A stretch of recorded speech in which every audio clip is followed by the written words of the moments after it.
Bien que ne soyez pas trop déçus, les discours vont bientôt prendre fin. Mesdames et messieurs les élus, merci pour vos mots d'accueil. Mesdames et messieurs les officiers, sous-officiers, caporaux, engagés, mesdames et messieurs, et puis un mot particulier pour tous les jeunes sapeurs-pompiers qui sont la relève de demain, qui sont présents parmi nous. Alors il me revient de vous donner le discours que le ministre de l'Intérieur adresse à l'ensemble de la communauté des sapeurs-pompiers de France à l'occasion de la Sainte-Barbe 2023. En ce jour de fête pour la grande famille de la sécurité civile, je tiens à vous remercier au nom de tous les Français pour votre engagement cette année, une année de service, une année au service de nos concitoyens. En ce jour, nous voulons saluer votre engagement quotidien sur le terrain, depuis le centre d'incendie et de secours, et qui dessine en Outre-mer et dans l'Hexagone une géographie du courage et une géographie de la fraternité. En ce jour, nous voulons honorer votre engagement sans faille dans les moments exceptionnels, lors des feux, des inondations, des tempêtes, des opérations de secours et des crises d'ordre public.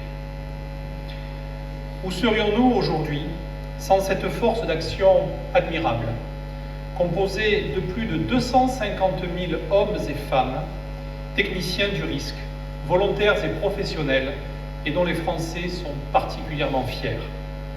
Que ferions-nous sans vous, sapeurs-pompiers volontaires, professionnels et militaires, sapeurs-sauveteurs, membres des services de santé, bénévoles des associations agréées, personnel des moyens nationaux, pilotes, mécaniciens, démineurs, personnel des établissements de soutien?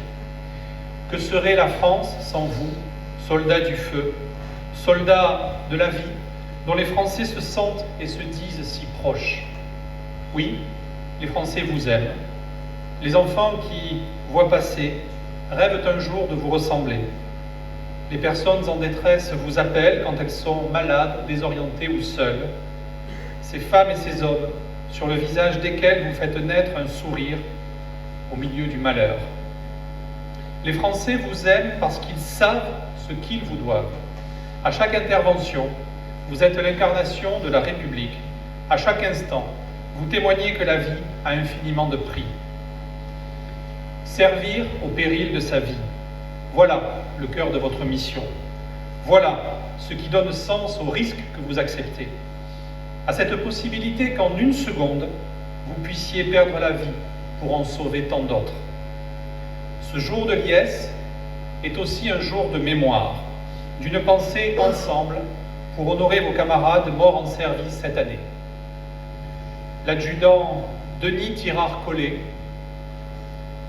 l'adjudant Flavien Gaudichaud, le caporal Brice Caron, le sergent Damien Damelincourt, la caporale Manon Labarre, le sergent Baptiste Mazardier.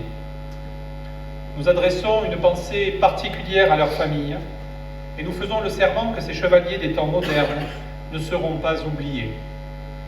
Nous voulons aussi avoir une pensée pour tous ceux qui subissent des menaces, des agressions, toutes les personnes dans vos rangs qui sont aussi victimes de blessures physiques et morales.